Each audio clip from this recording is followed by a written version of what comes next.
Zach Berman, live from the NovaCare, or not the NovaCare, from the Link. Let's see what kind of shot he's got. Oh, look at that. There he is, Beautiful looking sharp. backdrop. Zach Berman, how we doing? Tell us, was it A.J. Brown number one for you? What was the big takeaway from the locker room? And then we're going to get to Nick Sirianni. Yes, the passing game overall. Now, A.J. Brown, a big part of that. A.J. Brown, DeVonta Smith, Jalen Hurts. I wanted to speak to all of them. A.J. Brown, I was in the back when he started talking. It's tough there. You have to wrestle your way through. So I got to the front by the end, but I had to listen back for some of the repeat questions. Was there for just about all of DeVonta. I was there for all of Jalen Hurts. And I wanted to speak to the offensive line. I was far more interested in the offense today than the defense. I thought, and frankly, players confirmed this. Players were fairly blunt about this, that the offense is not playing well. The passing game, I should say, is not playing well enough. And A.J. Brown was fairly blunt. I saw PHLY Eagles Twitter account, or X account rather. Everyone should be following it. We have the quote graphic up that A.J., when he was asked what's kind of wrong with the offense right now or what needs to improve with the offense, he said passing. And the word that kept the term that kept coming up was that they're not on the same page. Jalen Hurts said synchronization, and A.J. DeVonta said same page. And I asked Jalen, did you guys play Jalen? Or am I repeating this? To a little bit of Jalen, yes. Okay, well, I actually thought the most revealing thing Jalen said was I asked him this notion of not being on the same page. Should this be happening in week 13 or game 13? And he said no. And then you asked, and you asked the follow up, and he said he already said no. Why? He shut you down. He said no. I think his follow up was revealing too. I asked why. He said, I'll just say no. I'll leave it at no. Basically. Now, what a flex, by the way, to say that the most revealing thing he said was in response to a question that you asked. No, that wasn't flex. That wasn't a flex. I think, honestly, this passing game, I don't want to say it's a problem, but it's a problem. They won't win in January and February if the passing game's like this. Yeah. And A.J. Brown and DeVonta Smith, as talented as they are, I know the Eagles are running well. I know they're winning games, but you need to utilize those players more. You need to be more effective with them. They need to be involved earlier. A.J. Brown had 2 targets at the end of the third quarter. That's the fewest he's had in any game that he's finished in his career, right? The Giants game last year, or I shouldn't say his career, in his Eagles career. I filtered it by Eagles career. So that's problematic. And I frankly thought it was a good thing, or a self-aware thing. I should say good, self-aware thing, that in the locker room, those players weren't running from it. And A.J. and DeVonta, they were honest about that. And Jalen, to an extent, he was, as much as Jalen could be, was honest about that. So this is, you hear a win's a win, but that was not a satisfied locker room. Now, Jordan Mailata said to me, or said to us, I should say, not to me, to us, that it's not like someone died in there, right? But that wasn't a post-game locker room that felt that was especially excited about or thrilled or enthused about what had transpired during the previous 3 hours. Now, Zach, I want let's stay on the wide receivers, because we talked about this a little bit, and I'm curious your thought on it. This is not a situation where A.J. Brown and DeVonta Smith want the ball so that they can get paid, right? Howie Roseman paid them in the offseason. They've been paid. They want the ball because they know that if they get the ball, that the offense is going to be better. They want to win, and A.J. Brown knows that him getting the ball is the best path to them winning. Is that the way that you look at it, or do you look at this more like, wide receivers are always going to want the ball?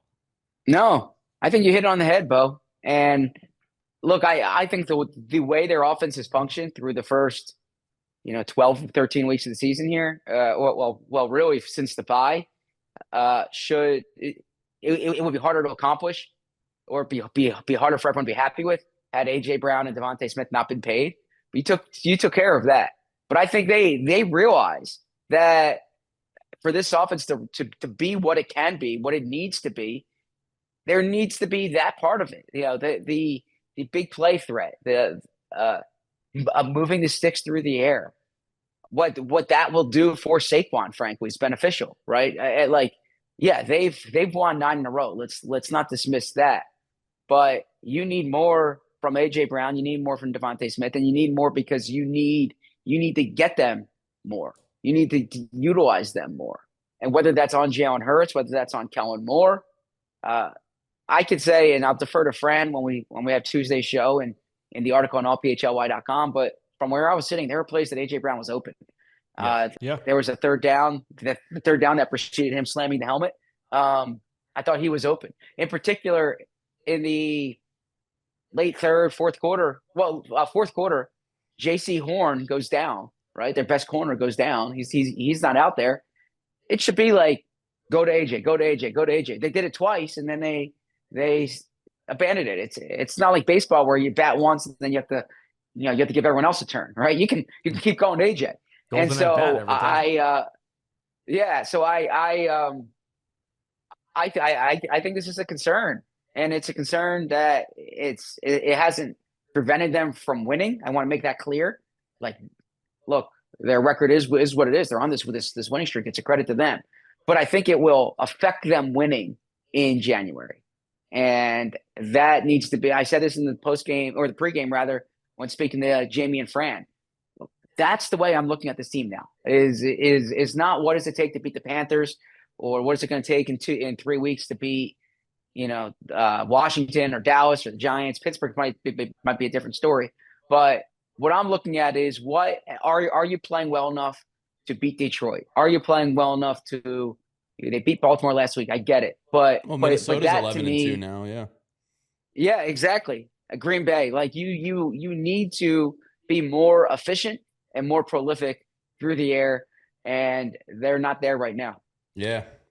Zach, you said you spoke to the offensive line as well. What was their perspective? Yeah, their perspective was that the Panthers' run defense was doing some things that they didn't see. Lane especially gave a lot of credit to the Panthers. He said the Panthers are a different team than what their record says they are. So he was impressed with what they did, and they so they were kind of proud that they were able to muscle out some tough yards there. Both those guys didn't want to get there. Jordan Mailata and Lane Johnson didn't want to fight too much regarding the passing game. They said they don't really see that, right? They're holding their blocks, but they don't see what's developing downfield, so they couldn't really answer that. But they did say that, like, they need to play better on offense, and they can't expect the defense to bail them out. And I framed it that way too to both players, and they know they can't count on the defense holding opponents to 16 points. They're confident that they will, but they can't count on that. And there's been too much counting on that this season.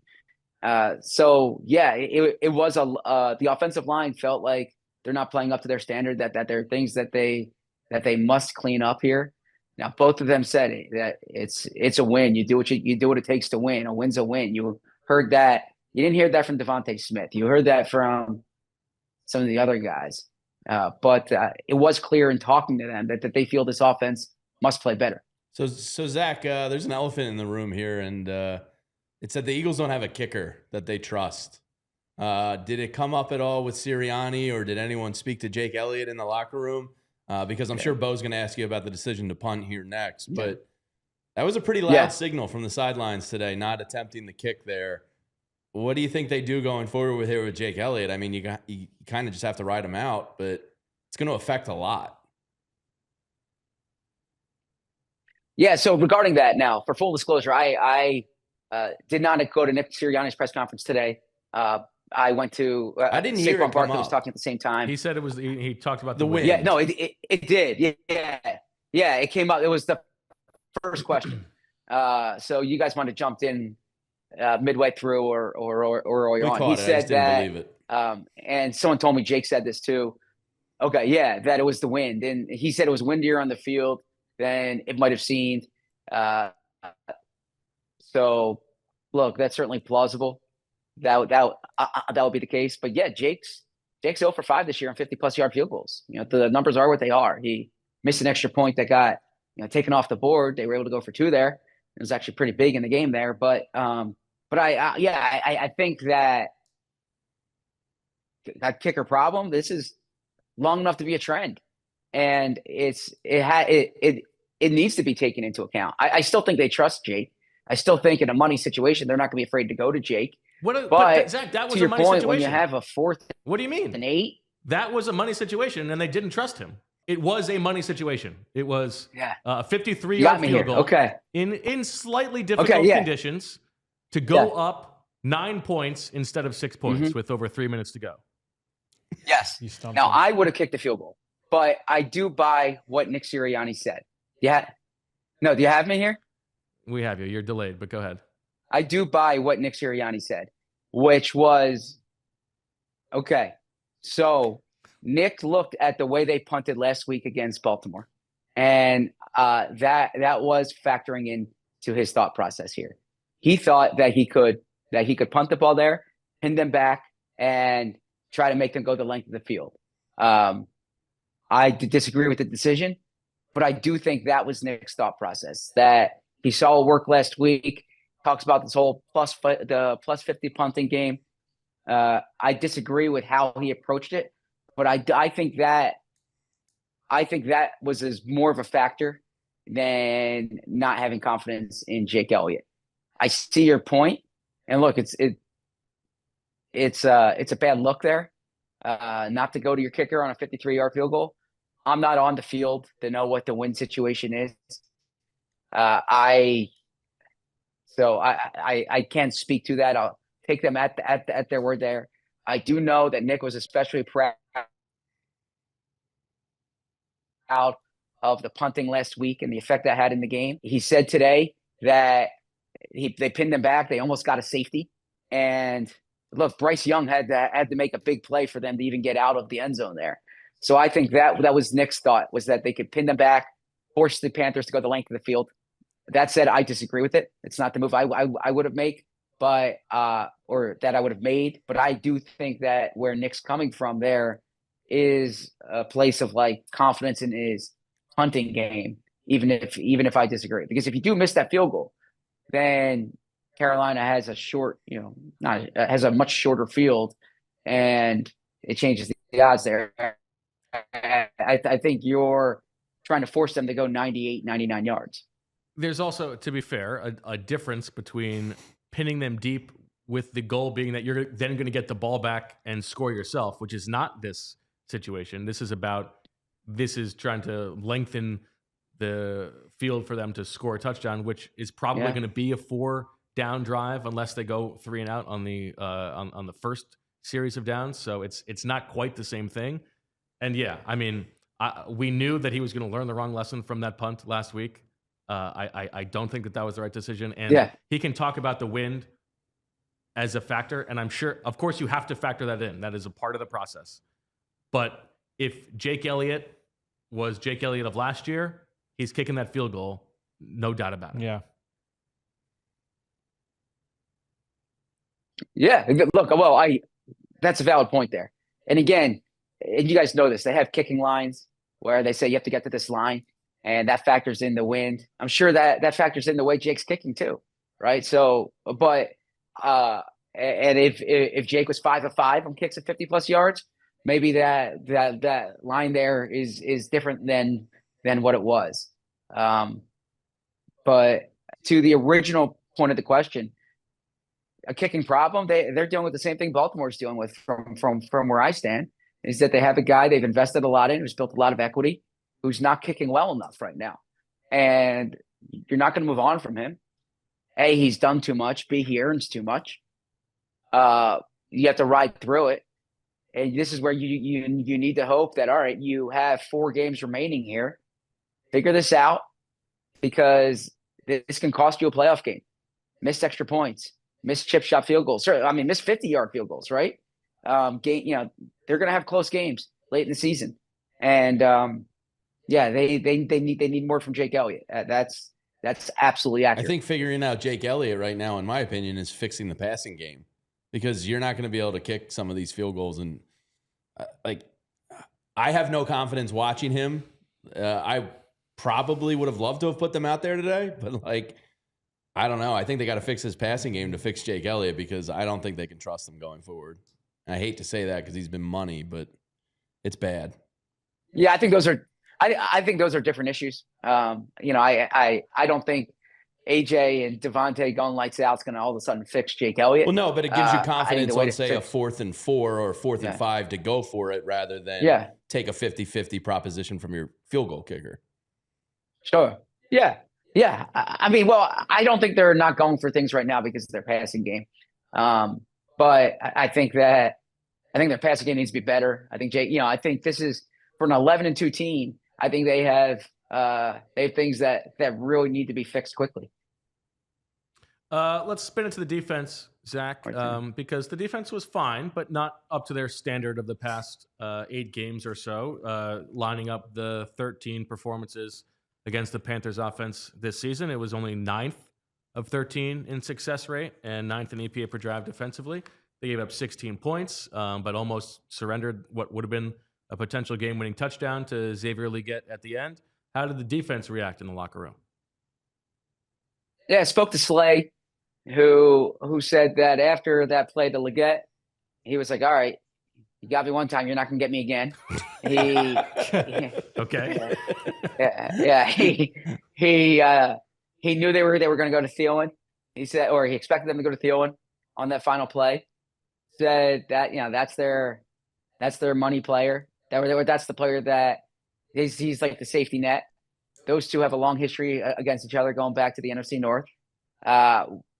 When they moved Thielen pre-snap, Slay said that was done to get vet on vet, which he kind of took I don't say umbrage to, but he said, "All right, it's on," right? And he said he locked Thielen down on the initial route, and then he said he said that on the scramble drill, then Bryce Young goes to Thielen and he jumps in front of it. He makes the play.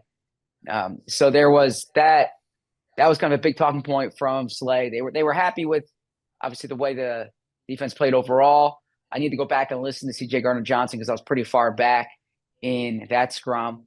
And then bits and pieces from other guys. But honestly, most of my time was spent trying to figure out what was wrong with the offense and talking to those offensive players.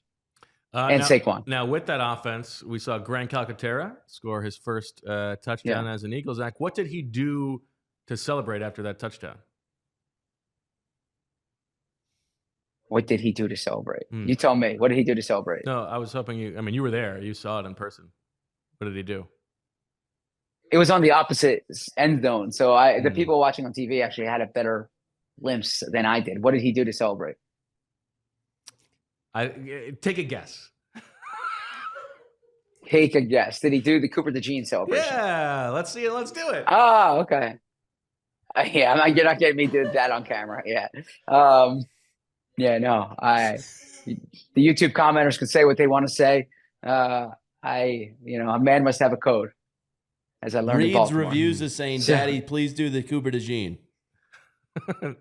Is he actually saying that? No, he said, well, I think he wants you to. He wants you to do it. He said, definitely. "Did you bring the picture?"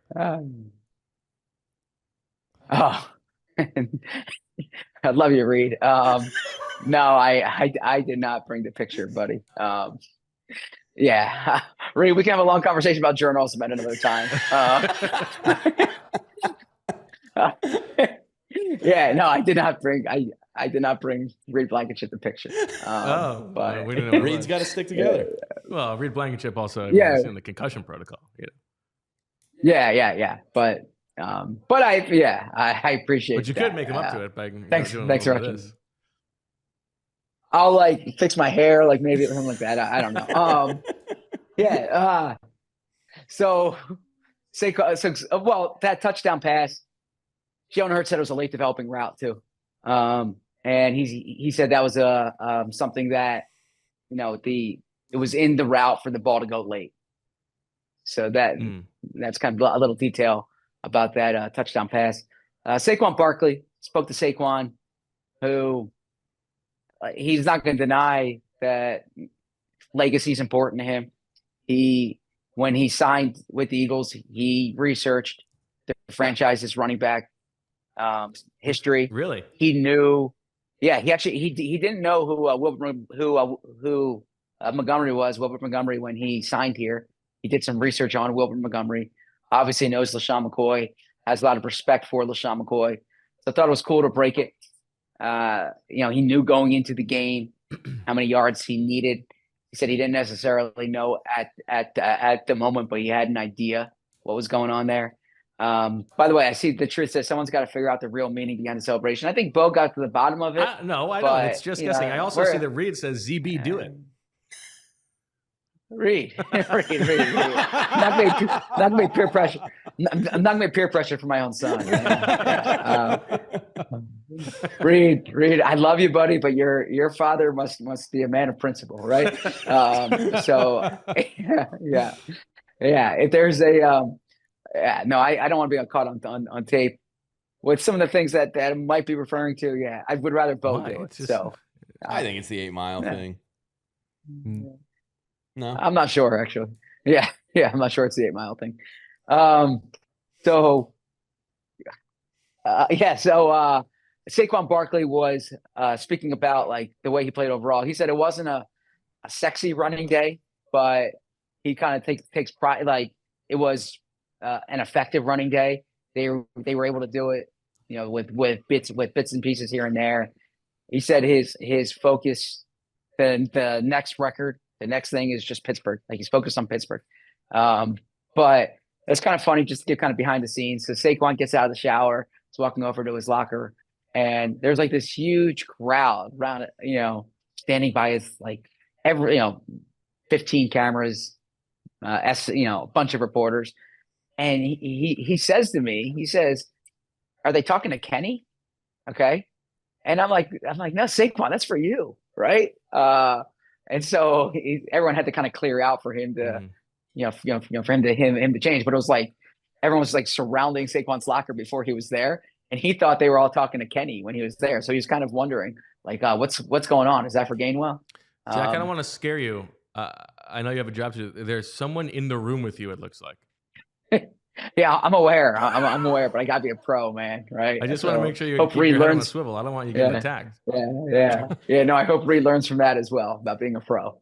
Yeah. Okay, I like that. All right, so bottom line, Zach. There's a couple curmudgeons in the chat who are saying we're not being happy enough after the Eagles win their 9th game of the season, but this team does need to be graded on the scale of Super Bowl contention. How does this game make you feel? Is it you're allowed to have a down week, or do you think there are real pressing concerns about this team moving forward? Yeah, look, it's a fair question. I understand what those people are saying, but I'm telling you, I'm reflecting what the locker room's saying, and I don't think this was a locker room that was especially overjoyed. This was a locker room which I think is notable because they have been joyous lately, right? Exactly. Yeah. So I think, look, I'm here to tell you, you're not being a curmudgeon. If that's your sentiment like that, I think the locker room actually, I respect the fact that I think they had a good beat on the way to feel after this game. I guess if you want kind of my take on this, the concern would be whether if you say, all right, they had a down day, it's a long season, a quote unquote trap game, letdown day, they still won, they still escaped with the win. Then that's fine. Like they're coming off a huge win against Baltimore. More of a concern would be actually what my interpretation of this was that I don't think they looked over the Panthers. I don't think this was a trap game. I don't think I just don't think they played well. Like I think they kind of played to what the Panthers were. And I think that is more of a concern because Bo always says the sign of a good team is like when you blow out bad teams. Yeah. And that was a team that they were 13.5-point favorites, close to 13.5-point favorites. I got to say, like, I don't watch anyone's pockets. Okay. But when Xavier Legette caught that or dropped that ball, the first thing I thought is, man, what's that guy with that bet thinking right now? Oh, he's got the money line on this.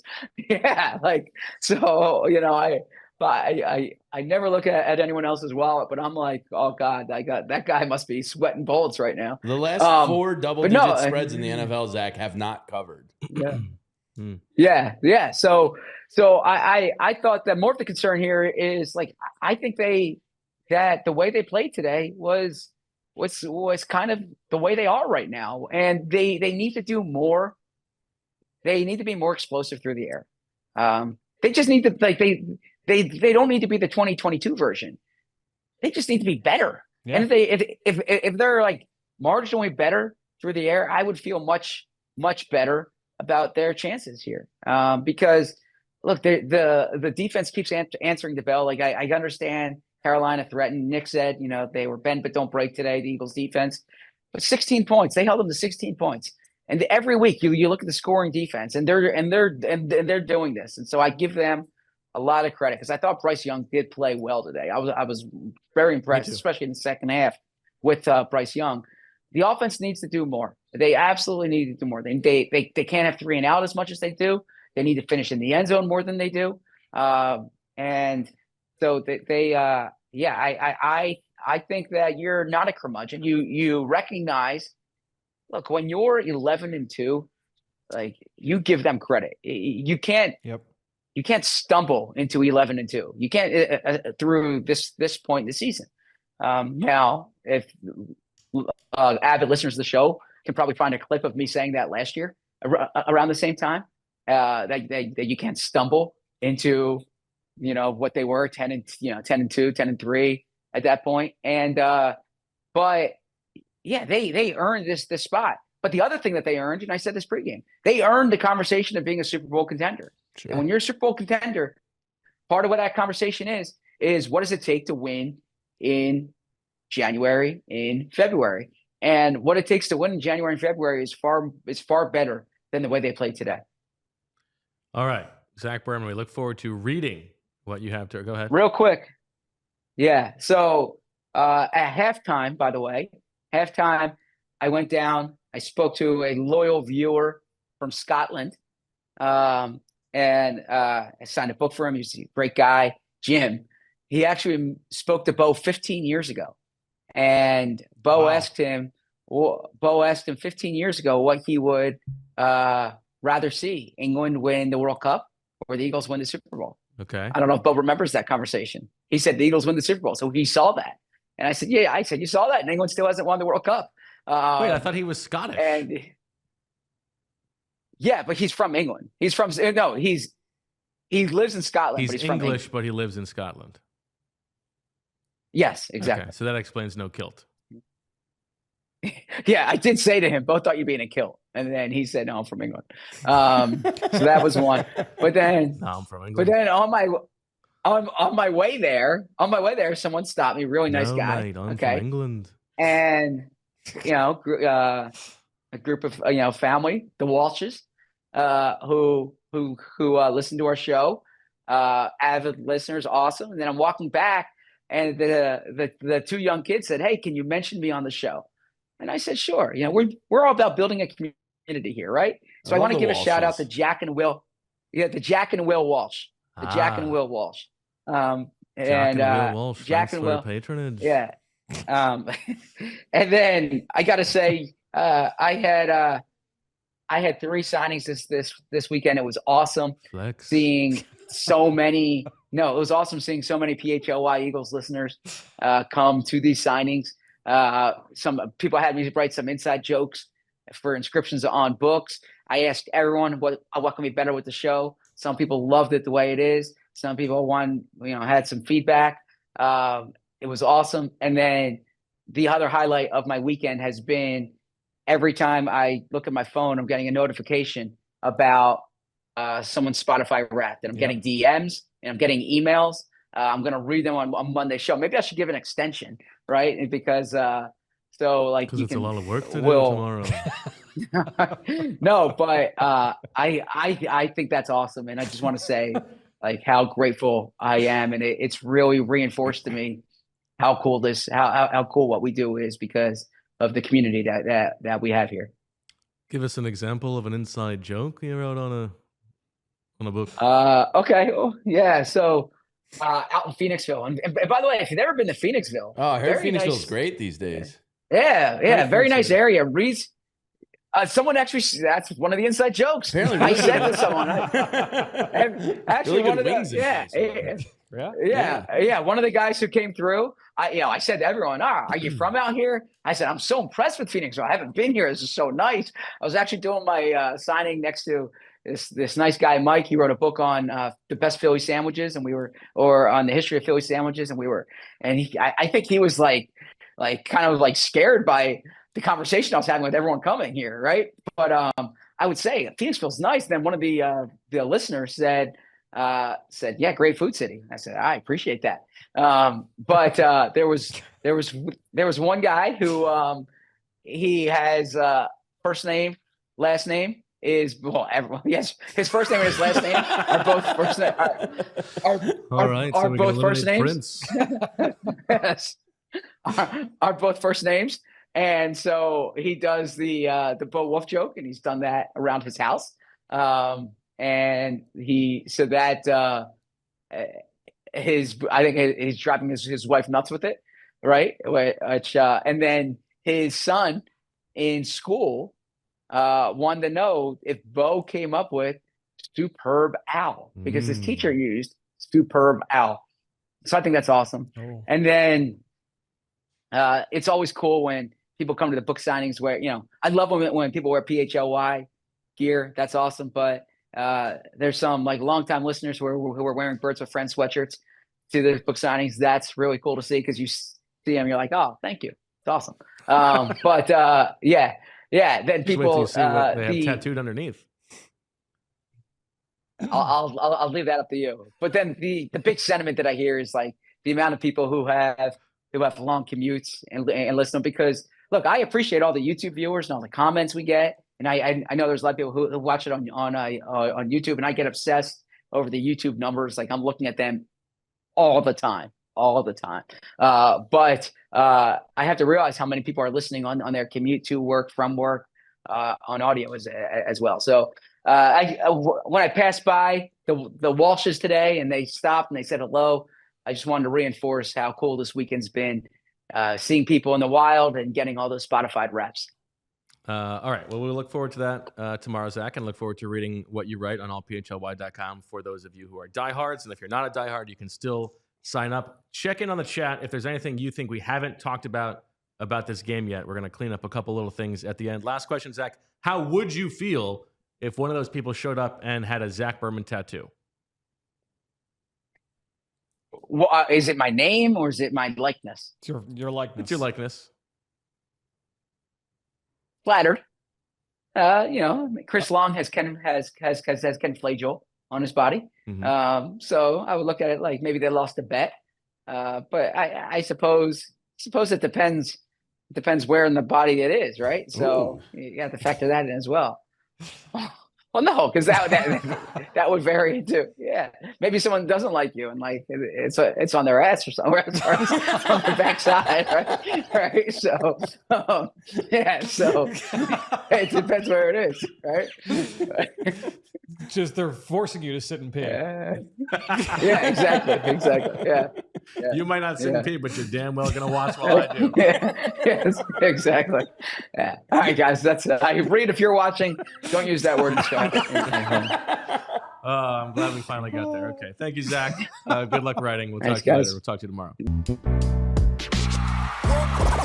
all silly like the mayor.